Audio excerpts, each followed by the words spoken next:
Hello everybody and welcome to today's video. We are going to talk about the different approaches on building a minimalist wardrobe, how to start with your minimalist wardrobe and how to just get a feel for if a minimalist wardrobe or a capsule wardrobe is the right thing for you to move forward. I want to talk about a few different strategies and projects you can do, and I want to talk about the strength and the weaknesses of all of these and whom they are perfect for and who should maybe try them and who maybe would not like these individual things. So let's start with the first one, and that is the 10 by 10 challenge. Now these are all not invented by me, I'm just talking about them and telling you what I know about these things. So the 10 by 10 challenge is a perfect thing to just try out a minimalist wardrobe, to not go full in without backup plan, but to just try it out to see if it's something for you. And that means that you have your complete closet of clothes and you pick 10 items out of your closet, 10 items you really like, 10 items that go together, 10 items that you can build 10 outfits out of. Now that might seem challenging, but it's absolutely possible. So you pick 10 items consisting of shoes and just the clothes you build your outfits out of: sweaters, blouses, cardigans, trousers, jeans, whatever you like to wear, dresses, things like that. You can decide if you want to include outerwear. You don't include underwear and maybe pajamas, workout wear, things like that. You just include the things that you build your outfits out of. So you decide on 10 of these pieces and you're going to wear these 10 pieces for the next 10 days. And yes, it can feel challenging, but I think it's a wonderful thing. It's a wonderful project to really see how much is possible with such a limited amount of clothing items. If you're curious how my spring capsule wardrobe looks, I'll link you the video up here because it consists of only 11 pieces. And so that is similar, but I'm not going to wear it for 10 days, but for the whole season of spring. I think this project is really perfect for all the people that really want to try out minimalism, that are interested in a capsule wardrobe, that want to have different options, but want to be really flexible with what they have. Like the people that want to get the maximum out of their individual pieces. It's also good if you're a bit afraid, if you just want to try it out. It's just 10 days. You will survive these 10 days. And of course, you can always quit if you like. You're kind of only doing it for 10 days. So maybe then it's not for you if you really want to see what's practical in your everyday life and not just think about 10 days with 10 items, because maybe you will run into issues with doing laundry. But I think it's a wonderful thing to do, and it can be very fun. So you can give it a try, of course, and see if it's something that is for you. Now let's move on to the next method of building your minimalist wardrobe. It's a similar one. It's a classical capsule wardrobe, the Project 333. And this one is different from the last one, but it has similarities.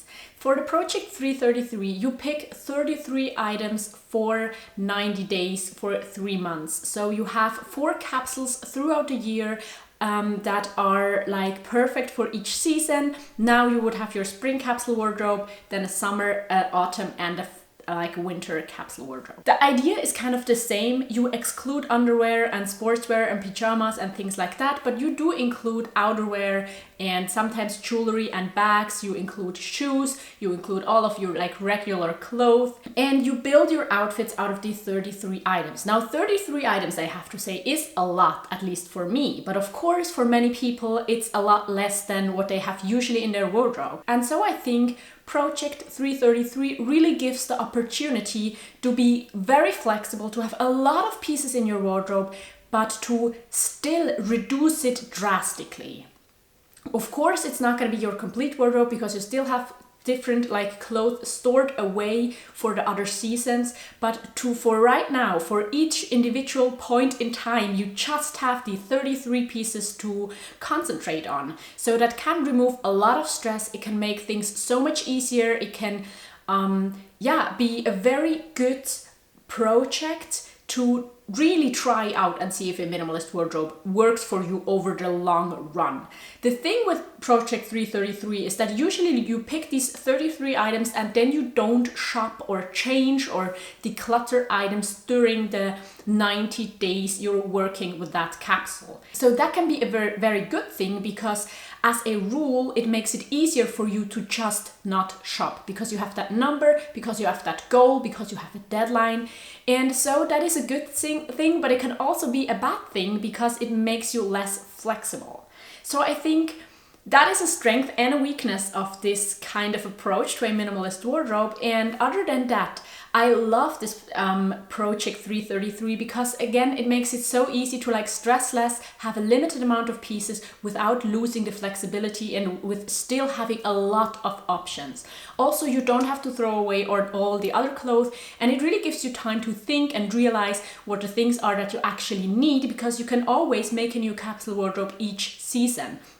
So in the end, if you're practicing Project 333 over a longer period of time, you will always have a minimalist wardrobe, but you always still have that backup stash of clothes, the maybe special occasion pieces, the pieces for winter and summer, and just not the seasons that you're currently in, stored away somewhere. So you have the security, you have the possibility to really revamp your wardrobe every 90 days, but still every day you can concentrate on a small wardrobe that can make your life a lot easier. But again, I also have to say, you have more clothes than these 33 pieces. So if you're looking to really drastically declutter and downsize your belongings in general, you might not be satisfied with that approach, because you still always know that there is more than what you currently have. It's also that you have these 33 pieces, but you always know in the back of your mind there is more. There is more you have to tackle. There is more you have to change once a new season comes up.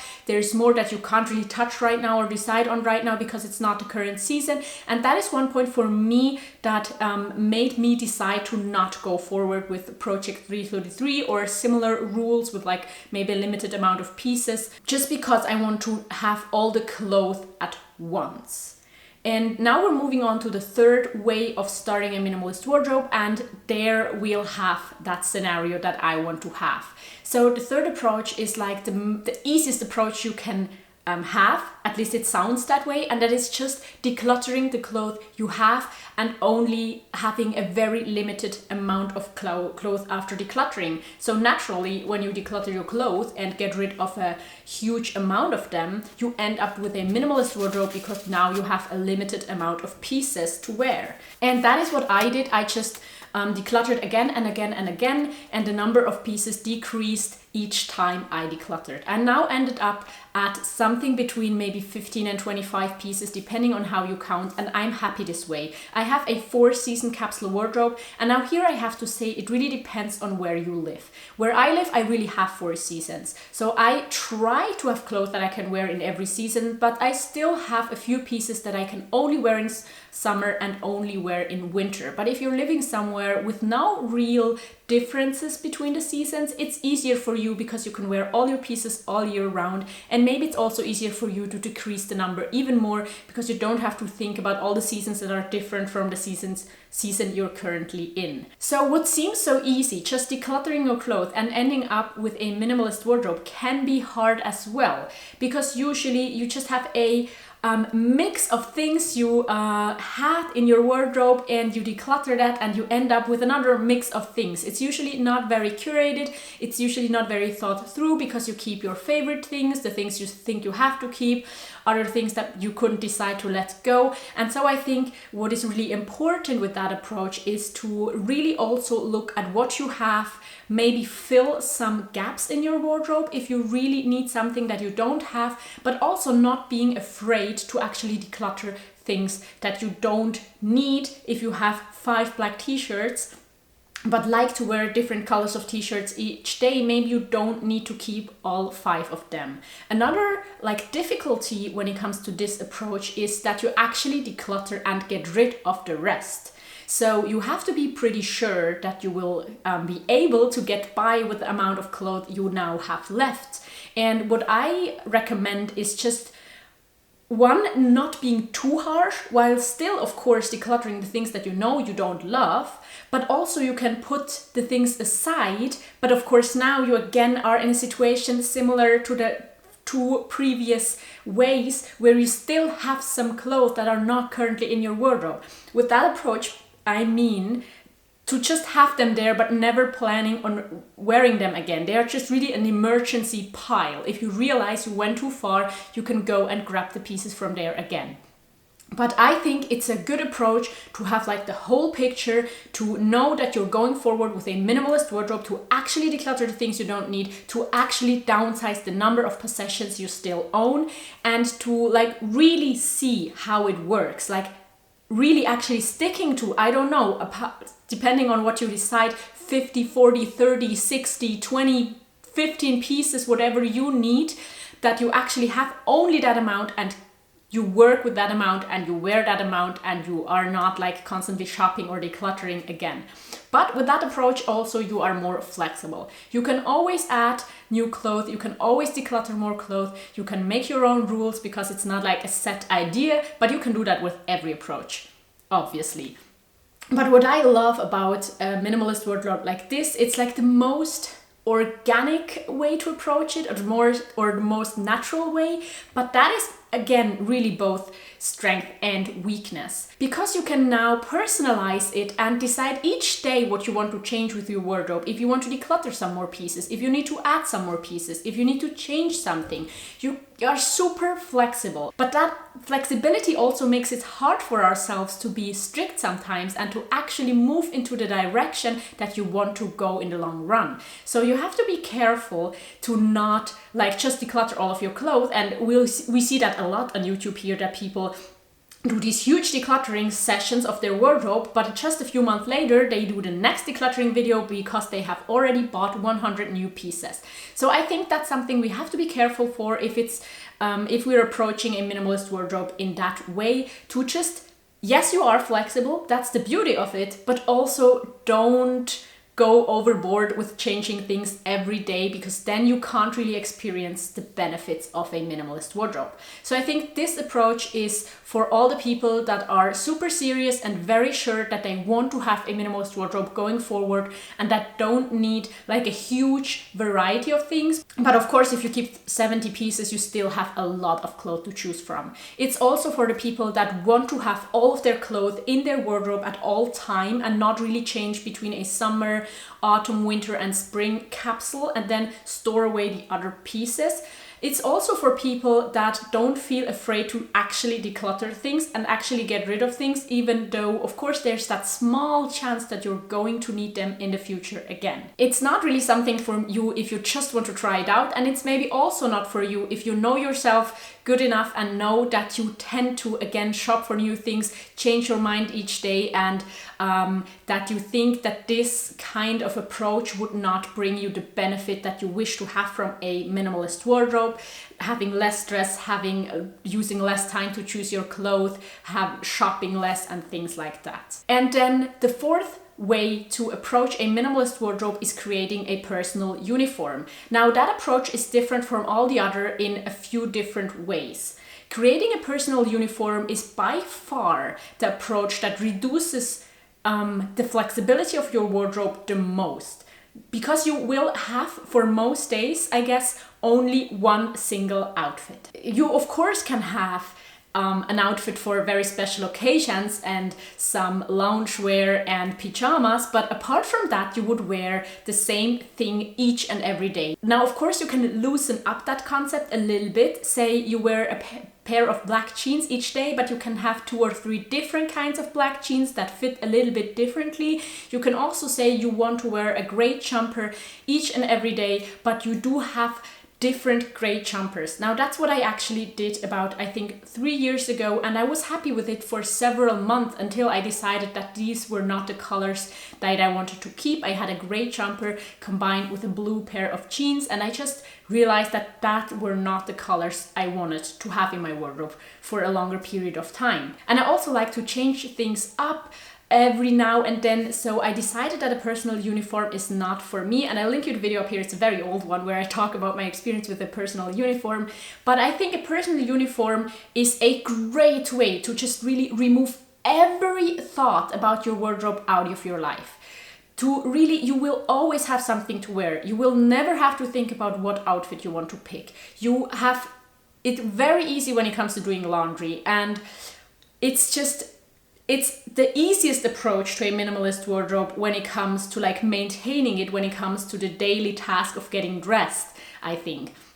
So it has that huge strength of removing all the attention from your clothes possible, to just have a very simple uniform and wear that every day, to concentrate on the things that matter more to you in life, to have more time and energy just for other things that you think are more important. But of course, with that comes the downside that if you are excited about fashion, if you want to change up things, if you want to be flexible and have different kinds of outfits, that's not really possible with a uniform. And there you really have to decide for yourself, and I would suggest moving into a uniform a bit slowly, because now let's talk about the second thing that's really different with creating a personal uniform from the other approaches of a capsule or other kind of minimalist wardrobe.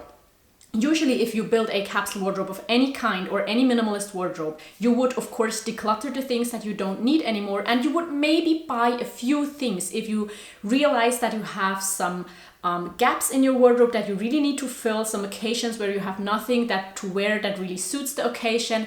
But by creating a personal uniform, usually you don't have that many clothes of the same kind. So usually if you decide to move forward with a personal uniform, you will have to buy a few things. And that is what I did 3 years ago. I did have like 2 or 3 pairs of blue jeans, so that was enough, but I had to buy 3 gray jumpers to just have enough for the time I wear them until I did laundry again. So that is the difference, I think, that you have to buy things up front, because usually you don't have enough clothes in your wardrobe to create that uniform out of, and to be able to get by with that same kind of item without using all the other ones you had. Also, you really have to think about if you want to declutter all the other clothes, or if you're still not super sure and want to keep them somewhere, if you decide that you don't want to go forward and don't want to like have a personal uniform over the long run. I think it's a beautiful approach to really have so much simplicity, to make it very easy, to make it very clear, to completely remove shopping out of your life, because as long as your pieces are intact, there's no need to shop. The only problem, of course, is if you have a pair of jeans that you really love, that you always have, and then the company decides to stop making them. What are you going to do to keep your personal uniform? No, but I think it's a good approach, but also it's an approach that's maybe not the perfect one for most people. Because I think most people do at least want to have some variety in their wardrobe. Most people want to be flexible. Most people are not super sure about the future that much that they would declutter everything else except for that one kind of outfit they have as their personal uniform. But I think it's still something to consider, because it can have this huge benefit of completely removing the distraction that clothes can have in your life, to completely remove the cost once you have everything that you need for your personal uniform, and to just make it super easy for your life. Now, I would be very interested which approach you liked best, or if you're doing any of these things, or what you think about doing in the future with your wardrobe, if you have a minimalist wardrobe in general. Let me know the things down below. Also, leave me any suggestions you have or questions, and I hope you like this video. If you did, give it a thumbs up, that really helps my channel. And if you want to see more videos right now, I'll link you a video and a playlist right here that you can check out right now if you have time and if you want to, of course. And I also hope to see you next time. Bye!